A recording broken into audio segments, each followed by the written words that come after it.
my sidekick, Linkara. Hi! Sorry we're late. Pretty much what this panel... God, I do feel like a teacher. I'm taking off my coat. Pretty much, while he's setting up the camera there, I should let you know, after this we're going to have an autograph signing where both me and Linkara are going to be signing, and we got DVDs, prints, all sorts of good stuff, so anybody wants to come in for that. Yes, Fitch.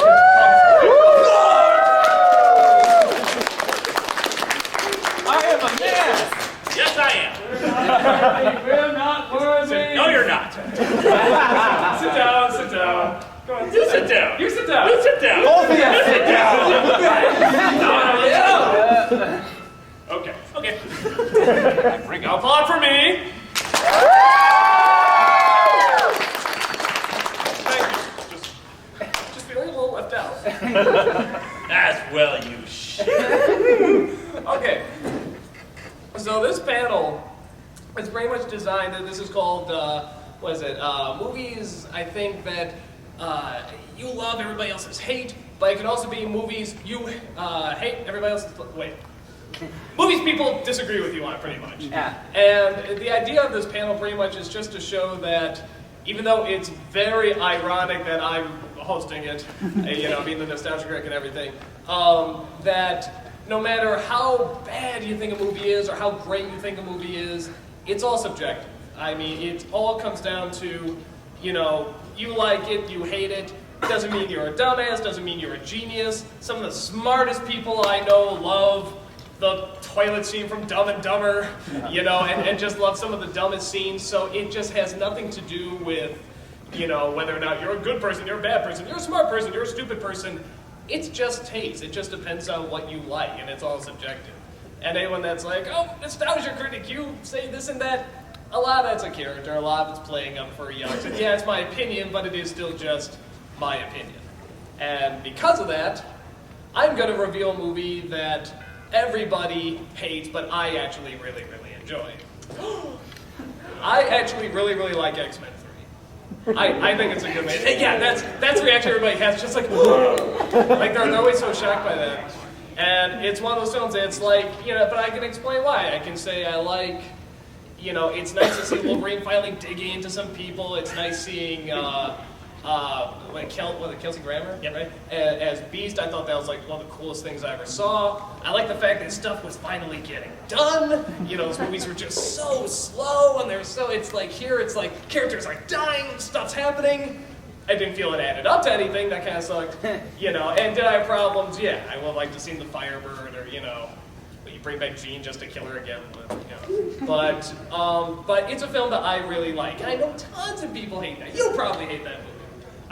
Yeah, but I hate all the X-Men movies because they're just boring. It's really just weird. They're weird. But on that same level, I like Spider-Man 3.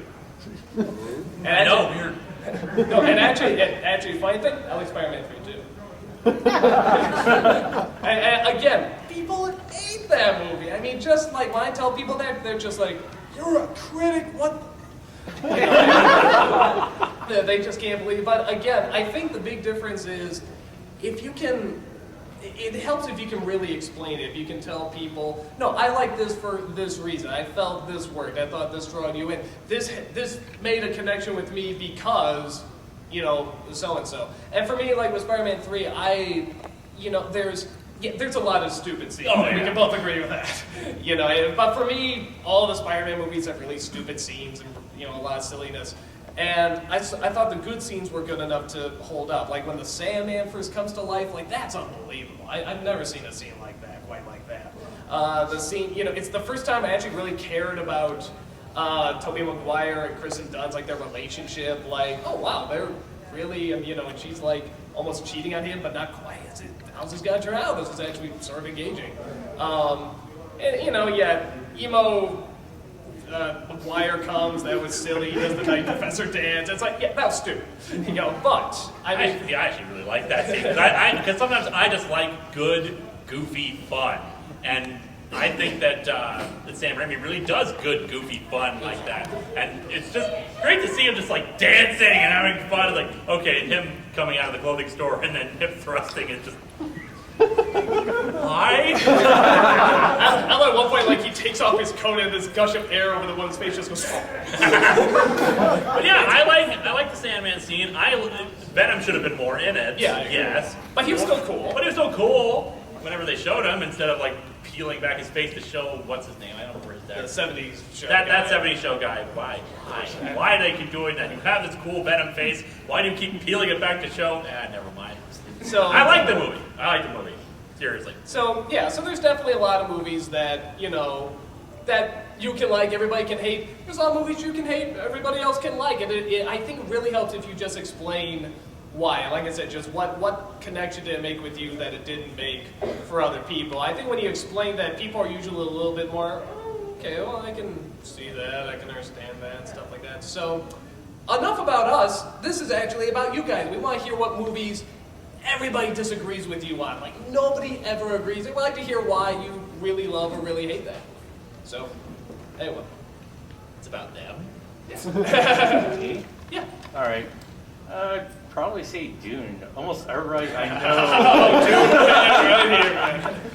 Almost everyone I know hates that movie, but it has such a unique art style I've never seen in any other movie before.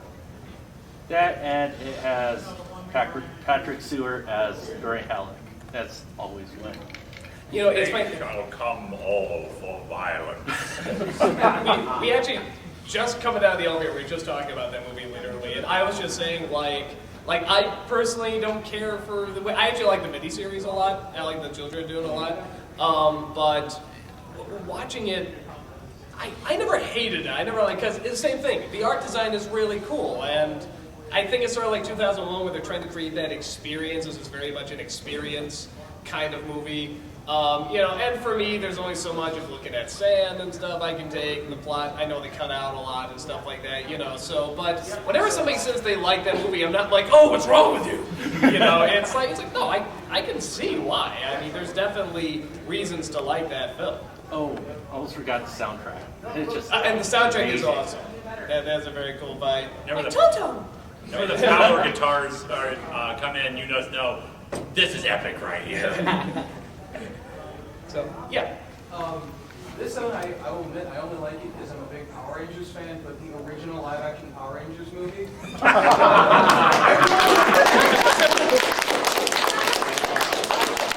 I've watched every Power Rangers series up to the latest one, and just back in the day, getting to see everyone, especially Tommy, get to kick so much butt on the screen was awesome. And every time I talk to someone about it, it's like, they just sort of look at me and go, wow, really? Well, there are two things that ruined the movie for me just a little bit. One, the Zord battle is unconvincing. It's not that it's CGI. I can live with CGI. Really, it's the sound effects. It doesn't sound like two giant robots are fighting each other. It just like kind of...